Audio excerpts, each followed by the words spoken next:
everybody. Oh, wait, are we? Okay, great. Oh, hey, everybody. Wow. Oh, thanks for joining us. Welcome to In the Green Zoom. Sorry we started a little late. We were really pushing for some dramatic tension. We felt like that might really help the show. Kind of like when you put your thumb over the hose, and then now it's, we're making. Everyone else here? Well, what Paul was trying to say is that we're glad you're all here. And we love you. And we have a hot show that we're already started in. Quite hot. Thank you, Greg. When did I stop talking? Around the hose thing. Oh, man. Well, I love that. Please, nothing go right. You know what I mean? If anything goes all the way right, who needs it? Oh my God, Maggie fainted. She's back. It looked like you fell down. I hope that happens more. That looked very dramatic. I know. You don't see enough Zoom physical comedy. No. Shit. Oh, Maggie. Oh, it's okay. You got me again twice. In a row. I used to work on I worked on this reality show that was about pest control, and they insisted at every commercial break there was some type of camera tumble, as if the bees had created such an affair that the cameras were falling down. And at 4 episodes in, I was like, I think that people are going to catch on and realize that you fumble the camera to go, and then the commercial break, and then nothing ever happens. And they didn't bring me back for season 3, and I wish them well. I hope they're doing good. I don't wish them well, Paul. If anyone who doesn't bring you back for season 3, I wish a quick, painful death. Was that The Masked Singer? Oh no! Oh my God! The Masked. Did they even have a season 3? They've got The Masked Dancer. I don't know if you'd call that the season 3 or the spinoff. Oh no, the Exterminator reality show that they thought was a good idea. Yes. They kept doing it for a while, and bless their hearts. Was it called Why You Buggin'? I like that. I like it. No, it was a mid-2000s goth exterminator character. He was like sort of from the genre of Ozzy Osbourne television, but he was an exterminator. Really, Chris Angel exterminator. Meets Dog the Bounty Hunter, but for cockroaches. I'm telling you, all of these references are right on the money.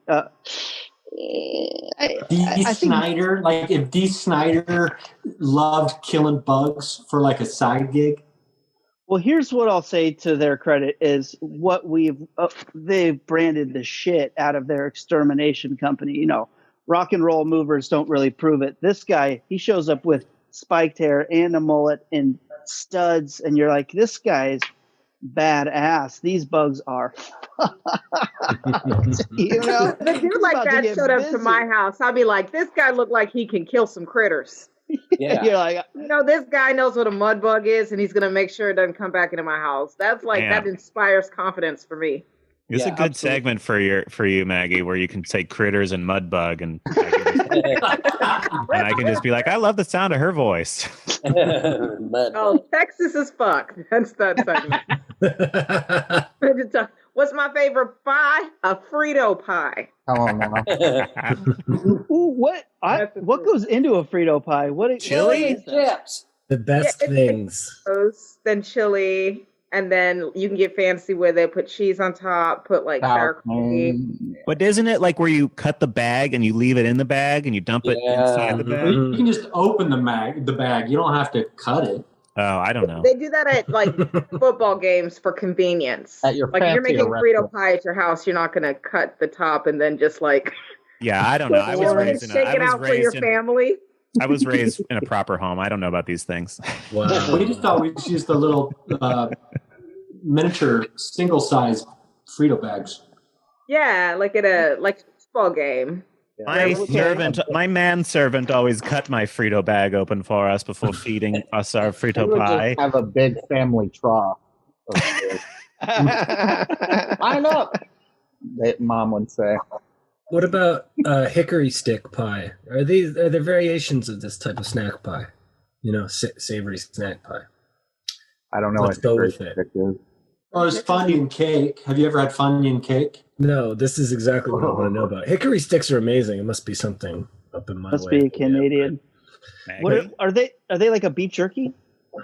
Hickory sticks? No, they're just like these little seasoned potato sticks. Yeah, that's Canada. Yes, okay. I've had those. Good. Yes. Sounds great. But I do want to. I do need to know what is Funyun cake. Yeah. What in the Midwest heart disease is Funyun cake? That sounds awful. Well, before we talk about Funyun cake, I just want to know, how long were you holding your breath when you were watching the video? I just breathed now. I breathed when Nick brought out hickory sticks because I was like, oh yeah, those are delicious. I love them. And then I was like, oh yeah, Funyun cake. Well, Funyun cake, to be for complete transparency, I just made that up. But after I made it up, I realized there's probably a lot of potential there for some greatness. No, I'm relieved. Yeah, I'm relieved that was a punchline. I have a little faith in America now, just a little. 82% of comedy is just lying. Most of my punchlines, they're not true. The setups are fake, and then the punchlines take it to a double falsehood. I mean, which makes it happened the other day. Yeah, it happened 5 years ago. On my way to the show. Yeah, that was one of the things my dad taught me when I was young. If it makes the story better, lie at the end. Hey, a little bit of seasoning. Yes. A little bit of seasoning. I thought you were going to do a bait and switch on that, Chris. That's one of the things my dad taught me when I was young. Don't wake your mother. I thought it was like the same setup. Like this happened to me the other day, or on the way to the show. My dad told me when I was younger. I thought it was another one of those things that you can just say anything afterwards. Yeah, I mean that's a classic lie, like comedy lie, where you go, as my father said to me, but it's a misdirect, and they go, he said, "You will fail" or something. But sometimes my favorite is when my favorite of those all time is somebody. I told this joke at a show before, and somebody from the audience, like they just want to try to recreate a response to a heckler. I do that all the time. I pretend like, I set people up to heckle me the way I know. I incept a specific type of heckle that I have a punchline for. I'm a terrible person. Yeah, but you own hecklers all the time. That's like a warning to the audience. Like, if you think you're going to come up and say some shit, just know somebody tried to say some shit for something that I thought was clever in my mind, and I shut her down in my head. Yeah.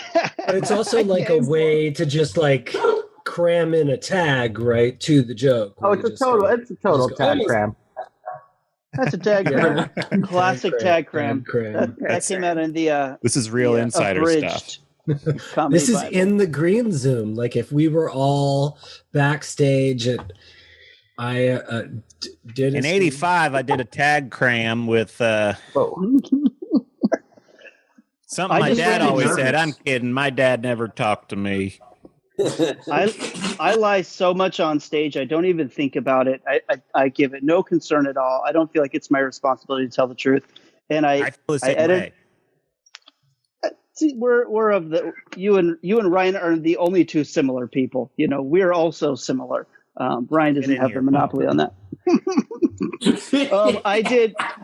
I got to do the stand-up comedy on the Drew Barrymore television show. Oh yeah, and I was so honored to do it. I love Drew Barrymore, and the whole time I'm talking about my own, right? I didn't see it.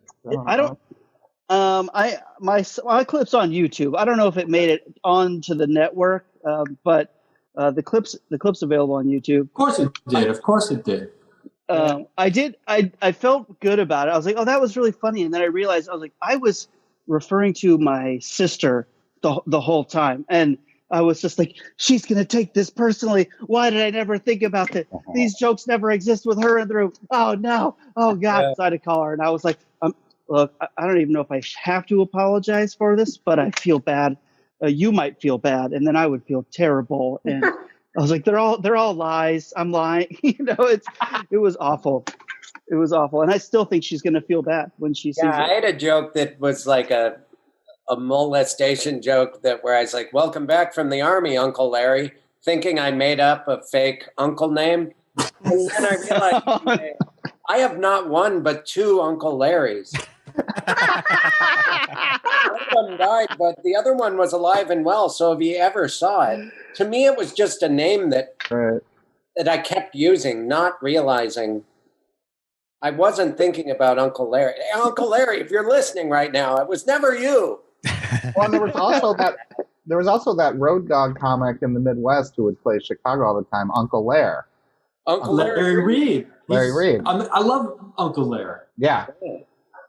A little tip from your Uncle Lair. Right, yeah. There is no comedian. Which is apparently what the guy in your joke was doing. Yeah. There's no comic other than Ron Schock that I worked with Larry Reed more than with Larry Reed, like featuring random towns. And then finally, he quit being grumpy and we would talk. But the first couple times, it was just like, this guy hates me. Like, I was so young.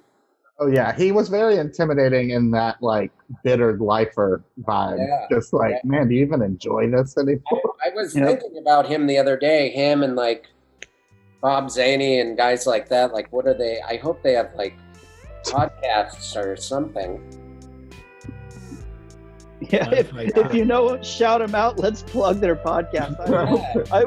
You got to wish them all well. Yeah, I love that. I love that healthcare is such a pipe dream that now we just we just hope older people have a podcast to fall back on.